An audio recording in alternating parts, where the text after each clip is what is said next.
Few figures in human history cast a shadow as long and as lasting as Socrates.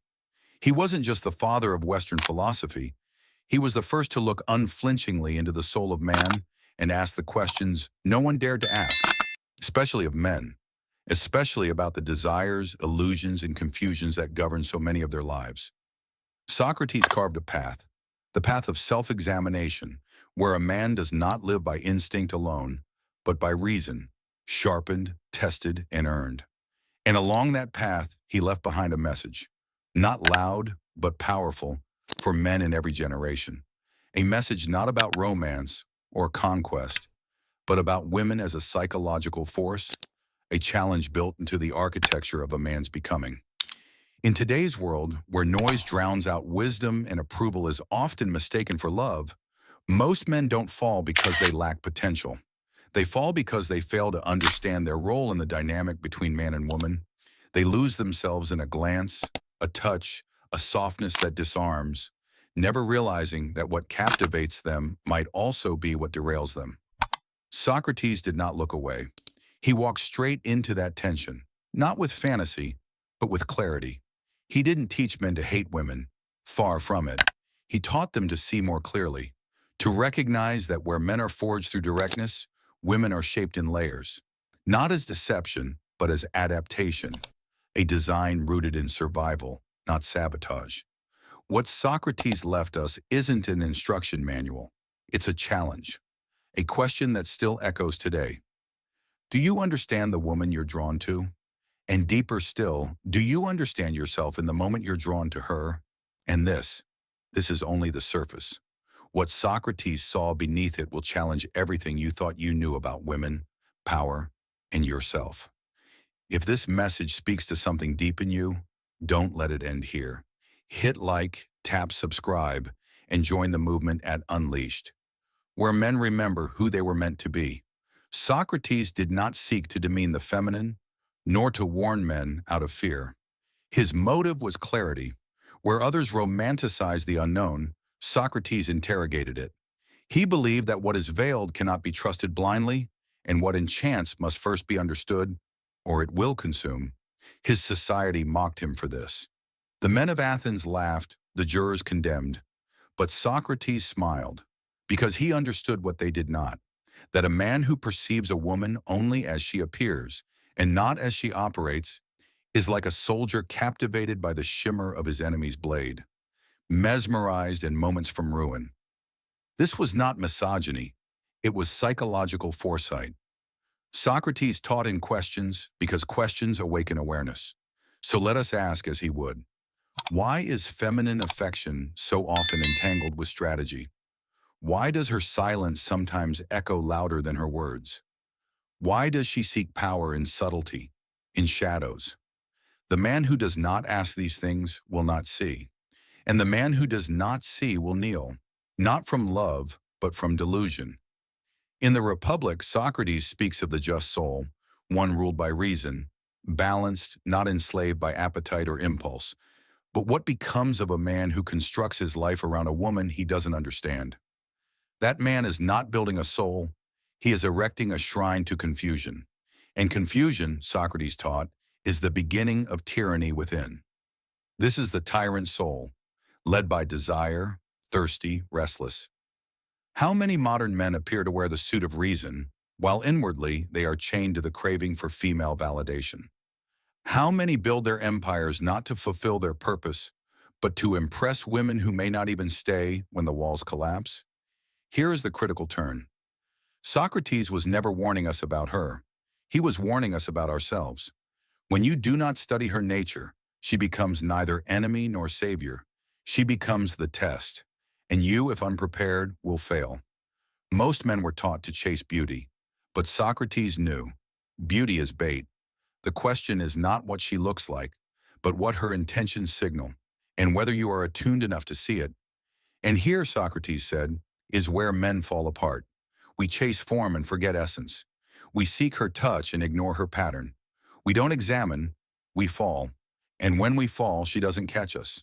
Not because she is cruel, but because nature did not design her to. She selects, she tests, she adapts. but she does not build. That burden, to build, to hold, to endure, is yours. Socrates made it clear, a man must live an examined life, and that examination must include how you think of women. It must include your need for them, your weaknesses around them, your longing to be seen by them. If these go unexamined, she will see what you refuse to see, and she will act accordingly, not maliciously, but instinctively. As the river does not hate the rock it wears down, the woman does not hate the man she outmaneuvers. She is simply being what nature designed her to be. But the real question is, are you being what nature designed you to be? Socrates lived among men who misunderstood power. They believed it lay in popularity, in applause, in wealth. He knew better. True power, he taught, belongs to the man who cannot be deceived, especially not by what he loves most. This is the beginning of male sovereignty.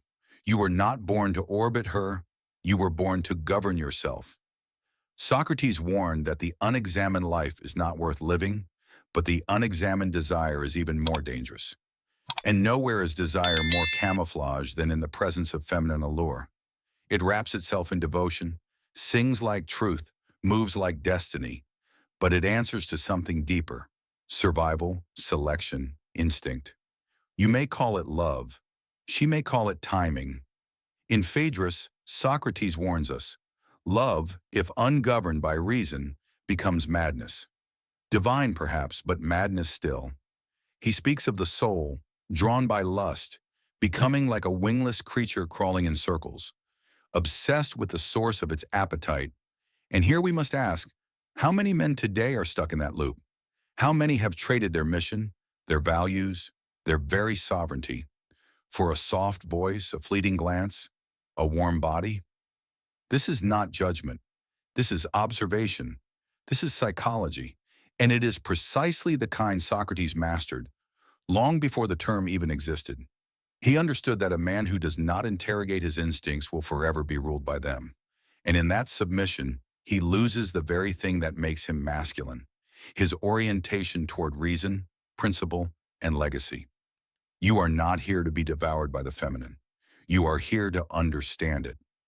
Socrates understood that the feminine, in its essence, is not something to be conquered, but something to be recognized, mapped, not dominated. He observed that while men, by nature, pursue truth, women often seek alignment, not with truth itself, but with security. This is not an insult. It is a biological strategy. It is adaptive brilliance. But if you don't recognize it for what it is, you will mistake it for loyalty, or worse, love. To understand the feminine is not to diminish it.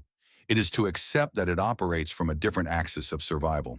Where men are driven by legacy and clarity, women are tuned to safety and stability. This does not make one superior to the other. It makes misunderstanding inevitable when unexamined. She does not look for what is righteous. She looks for what ensures survival, what reflects strength, stability, and status in the world she inhabits. Not because she is shallow, but because evolution has taught her to prioritize protection over idealism. Your intellect will not seduce her.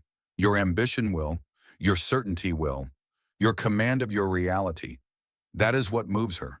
But if you hand her the crown before you wear your own, she will never kneel. If you elevate her above your mission, she will test you until you fall. She is not cruel.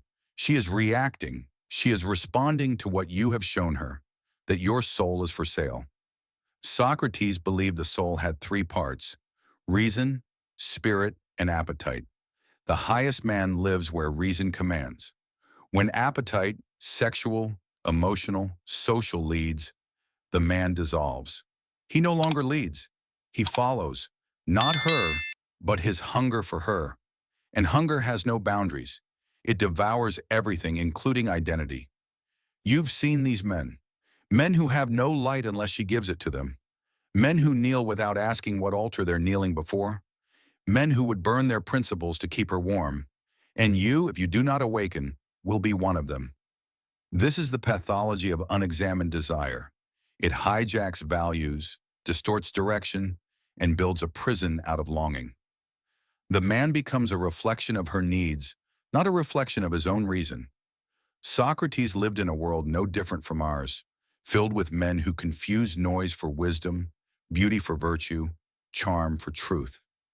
He saw through it all, and when he called it out, they killed him, because the truth he carried was dangerous, that most men do not seek truth. They seek comfort, they seek applause, they seek approval. But his message wasn't for the crowd, it was for you, the man who dares to see clearly. Socrates saw that women by nature are more attuned to the present, to emotion, to security. They live in the now. While men, in contrast, are burdened and blessed by the future. A man's mind stretches forward. His soul aches for legacy. His bones carry the weight of vision. But vision is costly, and the feminine offers a beautiful way to forget it, to trade it for comfort, for warmth, for the illusion of peace. You must not. Your peace must come from clarity, not from her compliance. She will test your frame. She will test your conviction, and she will do it not maliciously but instinctively. She will mirror your uncertainty with precision. If you have not mastered yourself, she will master you. Not with force, but with a gentle erosion of your purpose. Socrates did not teach us to hate the world, but to interrogate it. He did not ask us to fear what we do not understand, but to illuminate it. So illuminate her, not with suspicion, but with understanding. She is not your anchor. She is the tide. Do you understand the difference? An anchor holds still. A tide pulls you unless you've learned to steer. You must become a philosopher of your own instincts. Socrates warned more often in silence than in speech that man's downfall comes not from the spear or the state, but from the desires he refuses to study. And no desire haunts the modern man more than the feminine mystery he refuses to understand. The tragedy is not that he needs her, it's that he doesn't know why he needs her. And in that blindness, he makes her a god. And when she fails to deliver divinity, he turns bitter. But the truth is this: she was never meant to complete you. She was designed to test you. In Gorgias, Socrates dismantled the illusion that pleasure equals good, that what feels right is right. He stripped away the seductive belief that validation, especially from women, is the measure of a man's virtue. This is a brutal realization for the modern man. Your desire to be seen, to be chosen, to be praised is not noble. It is a symptom of forgotten purpose. It is a symptom of your forgotten purpose. You do not need her eyes on you. You need your soul to stand upright in the dark. Men today are collapsing, not from lack of talent, but from the rot of internal disorientation. They read her moods better than they read their own values. They recite the scripts she likes, but forget the words they once swore to themselves. This disorientation, Socrates would say, is the direct result of a man who has abandoned the examined life. It is not ignorance that destroys him, but self-betrayal.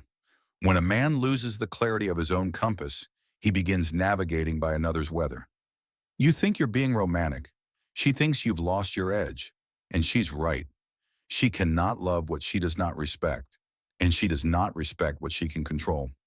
Socrates didn't spell this out in modern terms, but the architecture of his thought reveals it.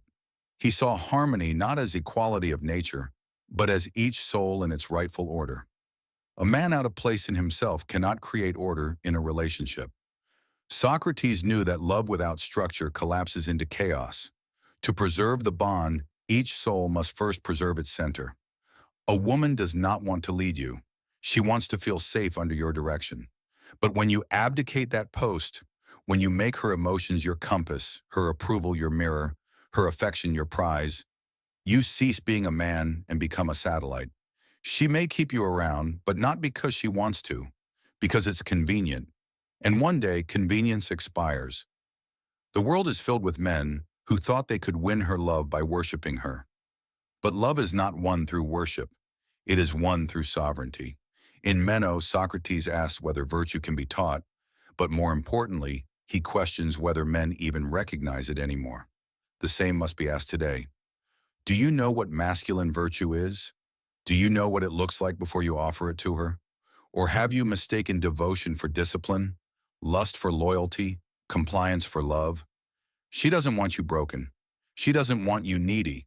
She doesn't even want you nice. She wants you real. And the real man does not orbit the feminine. He orbits the good, the true, the just. and invites her to walk with him only if she can move in rhythm with that orbit. When she sees you live by principle, not by persuasion, when she sees you speak with restraint, lead with clarity, and love without losing yourself, she will follow. Not because you demanded it, because you deserved it. That is the paradox Socrates understood. Power does not come from seeking it. It comes from being the kind of man who does not need it from anyone else, especially from her. The moment you stop seeking her favor and start seeking your form, not the form of your flesh, but the form of your essence, you become untouchable. This is not emotional distance, it is emotional maturity. Socrates taught that to know one's essence is to remove all the massive craving. A man no longer begs to be seen because he sees himself. Not because you are hardened, but because you are whole. Wholeness is the forgotten wealth of man.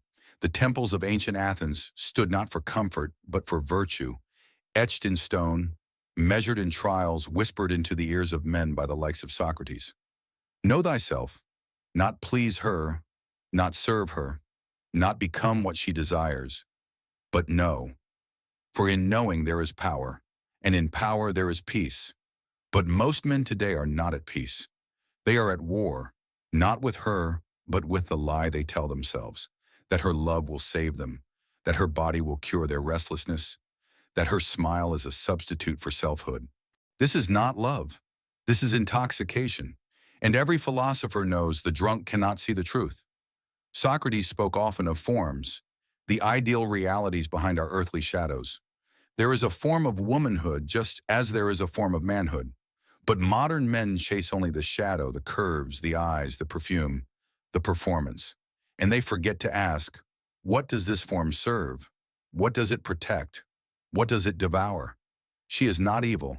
She is adaptive.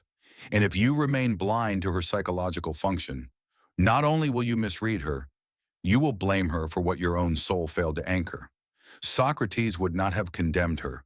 He would have urged you to study her, not to fix her, but to find yourself in the reflection. She is efficient. She is not deceptive. She is adaptive. She is not broken. She is complex. She is calibrated for survival, not yours, but hers. Her instincts are sharper than your fantasies. Her decisions are faster than your affections. And when your gaze is clouded by lust or longing, she sees what you do not, your weakness. Socrates may never have spoken of this in those exact terms, but his philosophy anticipated it. The feminine mind is a force of nature, evolutionary, responsive, unconcerned with your feelings when survival is on the line. If you look at her through a lens of projection or fantasy, she will see through it long before you do. Socrates never said this directly, but it's hidden in his dialogues. You are either governed by reason or governed by desire. There is no third kingdom. The man who falls into her without a map does not become free. He becomes lost, smiling perhaps, but drowning. And what is his fate? To blame her for the undertow he never trained for. Desire without direction becomes destruction. This is Socratic logic applied to the modern emotional battlefield. A man ruled by impulse cannot lead himself, let alone another. What drowns him is not her power. It is his refusal to discipline his own. But a man trained in reason, a man who has interrogated his instincts, who has stared down his thirst, who has unmasked the illusion before it seduced him, that man does not drown, he sails. She will respect him, not because he is cruel, but because he is clear. In Symposium, Socrates speaks of Diotima, a woman who teaches him about love not as pleasure, but as a ladder, ascending from the love of one body to the love of all beauty, to the love of wisdom, and finally to the divine. But most men never climb. They stay at the first rung. They rot in the pit of pleasure, never asking what it was meant to point them toward. You, listener, do not rot. You climb. She is the beginning of a question, not the end of your journey. She is the gate, not the kingdom. She is the wind, but you must be the sail. This image, wind and sail, is perhaps the purest psychological metaphor for modern relationships. The wind cannot be commanded, only harnessed. The sail must be designed with tension, balance, and structure. That structure is reason. Your strength is not in overpowering her. It is in outgrowing the need for her to define you. Let her be mystery. Let her be paradox. Let her be woman. But you, be man in the Socratic sense. Measured, examined, enduring, unmoved by flattery, unbroken by rejection, and undistracted by the glitter of what fades. That is your path. That is your calling. And that is your dignity. Dignity is not gifted. It is forged in the heat of silence, in the weight of rejection, in the cold clarity of nights where no one is watching and no one is coming to save you. That is where Socrates would have you build, not in her arms, not in her validation, but in your own unshakable inner court. The man who depends on her warmth to feel whole has no fire of his own. The man who bends his will to preserve her affection will eventually break, and she will not pick up the pieces, not out of cruelty, but out of nature. Because even she is looking for a man who does not need her, but chooses her with full awareness of what she is and what she is not. She is not your therapist. She is not your savior. She is not the mirror you use to see if you matter. You want her to see you? Then stand where men rarely stand, in solitude, in discipline, in mastery, without the need to be seen at all. Socrates said, "The shortest and surest way to live with honor in the world is to be in reality what we would appear to be." This is not performance. It is integration. The soul at peace is the soul that no longer acts for approval, but from principle. And what does every man want to appear to be? Strong, wise, desired, respected. But how many are willing to do what it takes to actually become that? Do not chase her attention. Cultivate presence. Do not chase her body. Master your appetites. Do not chase her love. Offer her your truth and let her respond as she will. This is what Socrates meant by the examined life. Not just thoughts, but motives. Not just philosophy, but posture. Not just knowing what the soul is, but knowing what your soul does when confronted with beauty, temptation, and rejection. Because that moment, when she tests you, when she pulls away, when she withholds, that is the sacred trial. That is the arena. That is where most men fall to their knees and betray their own throne. But not you. You stand. You hold. You choose reason over reaction. You understand that she is not the obstacle. She is the signal. If her affection shatters your focus, the weakness was already in you. If her silence breaks your spirit, the silence was always yours. Do not resent her for being what nature made her. Study her, learn her, respect her design without surrendering to it. This is what Socrates would urge, not to fear her nature, but to interpret it. In every action, every withholding, every challenge, she is revealing you to yourself. She is not a distraction. She is a diagnostic. She is wind, remember, uncatchable, changeable, wild. But you are the mast. You do not rage when the wind shifts. You adjust your sail. That is manhood, not control, not conquest, but unbreakable orientation. This is the secret the world will not tell you. This is the truth. Your schools and scripts and soft philosophies have buried it under a pile of convenient lies. The world now tells men to chase comfort, adapt endlessly, and earn affection through appeasement. But Socrates warned us, a life without inner inquiry becomes a life led by noise, and noise has no compass. But Socrates, he whispered it still, through every parable, every paradox, every poisoned cup. Be unshaken, because when you are unshaken, she will feel it, not in fear, but in awe, and she will know, this one cannot be moved. And when she knows you cannot be moved, she will do what her nature demands. She will orbit, not out of submission, but selection, not as a prize to your posture, but as a response to your power. For women, in the truest sense, do not fall for men. They align with them. They mirror strength, not sympathy. They follow rhythm, not words. They seek heat, not the flame that dances, but the one that endures. Socrates would never have begged for her loyalty. He would have simply become the man to whom loyalty is a natural response, because he understood the hierarchy of energies, that what is grounded governs what is fluid. And you, man, are not meant to chase water with empty hands. You are meant to build a channel and let it flow. The world today will tell you to submit to her emotions, to soothe, to please, to adapt. And in doing so, it tells you to betray the one law written into your bones. Do not bend unless bending is your will. There is no integrity in performance. Socrates didn't call for submission to expectation. He called for submission to truth. And if your truth is exchanged for approval, you will bend until you are unrecognizable, even to yourself. Because once you begin to fold to earn her favor, you will fold again and again and again, until you are no longer a man, but a memory. There is no equilibrium where self-betrayal is the currency of love. There is no intimacy without integrity. Do you want to know the kind of man a woman cannot leave? It is not the richest, not the most handsome, not the most poetic. It is the man who could walk away and still be whole. Because the moment she senses you cannot walk, that your soul is chained to her presence, that your fire dims when her light is gone, she knows you are no longer fire at all. You are a candle, flickering, fragile, and ultimately forgettable. But the man who holds his line, who smiles through rejection, who continues his mission regardless of her mood or her movements, that man becomes a gravity. She cannot help but feel it, even when she runs. Socrates knew this. He lived it. While others debated in vanity, he dismantled illusion. While others sought applause, he sought alignment with what is true. And nothing is more true than this. A man's essence must be unmoved by the approval of others, especially the one he desires, because she will test your core, not to destroy it, but to locate it. When she raises her voice, do you crumble? When she withholds her affection, do you grovel? When she threatens to leave, do you lose your direction? These are not arguments. These are examinations. And they are not personal attacks.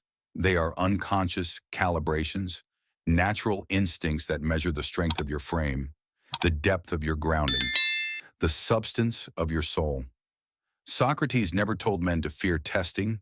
He invited it as the forge of truth. And every time you fail, she loses faith. Not because you are unworthy, but because you have shown her that your kingdom is made of sand. She cannot trust a man who needs her more than he needs himself. You think the pain is punishment, but the pain is invitation to rise, to refine, to become the kind of man who can love without losing, who can lead without dominating, who can feel without falling apart. This is not stoicism in the empty sense. This is sovereignty. It is the masculine essence stripped of addiction. It is the soul of Socrates, calm, composed, and impossible to control. And that, brothers, is the beginning of love that does not enslave. You were not made to kneel at the altar of affection. You were made to stand at the gates of truth and guard them with your life. This is what Socrates taught, not with slogans, but with sacrifice. In his final moments, he chose death over dishonor, silence over compromise, and truth over comfort. And what is that truth for you today? It is this. You must not fear her nature, nor seek to rewrite it. You must master your own. The message could not be clearer. Masculinity, as Socrates understood it, begins with sovereignty of the soul, not sovereignty over others, but over self. A man who has not mastered himself will always seek to master someone else, especially the woman who tests what he has refused to face. The woman is not the battlefield. She is the mirror, the test, the tension that reveals your fault lines. And most men fail because they were never taught that the feminine is not here to complete your soul. She is here to challenge it. If you embrace that, she becomes the forge. If you resist it, she becomes the flame that burns you. Do not ask her to be simpler. Become wiser. Do not ask her to stay. Become the man she doesn't want to leave. Do not ask her to soothe your wounds. Heal yourself so deeply that your scars become scripture. In the end, Socrates gave no commandments. He asked questions. And what are questions if not the keys to inner freedom? Socrates knew that transformation does not come from obedience, but from confrontation, of illusion, of comfort, of inherited lies about who we are and what we're owed. He dismantled ignorance with inquiry, not force. Questions sharp enough to pierce the illusion, to wake the soul, to strip away every mask we wear. And if you dare to follow that path, you will lose things, illusions, addictions, entitlements. But what you gain is everything. You gain clarity, that rarest virtue in an age of noise. You gain calm, the kind of stillness that cannot be manipulated. You gain power not over others, but over yourself. And in mastering yourself, you will have already conquered the world. Let them call you cold. Let them call you distant. Let them say you are too detached, too logical, too firm. These are the cries of a world that fears men who cannot be bent, because such men do not obey trends. They do not fall to temptation. They do not sell their soul for a kiss. They stand, not because standing is easy, but because falling is no longer an option. And in that stance, you become a beacon. Other men will see you. They will remember who they were meant to be, and that ripple will reach farther than you will ever know. That is the legacy Socrates leaves us. Not fame, not influence, but alignment. His life was not comfortable. It was courageous. He chose silence over flattery, death over corruption. That is the path he passed down, not to the many, but to the few. If you're reading this, it means something inside you hasn't gone dark. Maybe it's a question. Maybe it's a memory. Maybe it's an instinct, ancient, quiet, and half buried by a world that taught you to forget. But it's still there, glowing like coal, not blazing, but alive. I'm not asking you to shout, rebel, or take anything back from anyone. I'm asking you to return to yourself, to the man you were before the noise drowned your direction. You don't need to be harder. You need to be more honest. You don't need to win anyone over. You just need to stop abandoning yourself. Men don't collapse from lack of strength. They collapse from lack of clarity, and no one ever showed them how to rise from within. Let today be the beginning of that, not for anyone else, not for approval, not for love, but because you're tired of living away from your own center. You don't need perfection. You need integrity. You don't need acceptance. You need alignment. She is not a puzzle to solve. She is the mirror that reflects where you must grow. And if you can look into that mirror without fear, you're already ahead of most. From now on, stop asking, how do I keep her? Start asking, am I still keeping myself?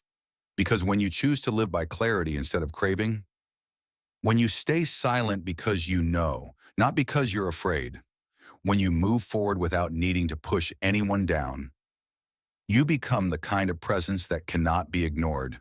And if this message stirs something in you, don't keep it to yourself. Share it, not to be loud, but to help another man remember. A man you've never met, a man who's also trying to remember who he is. This world isn't short on men who can speak.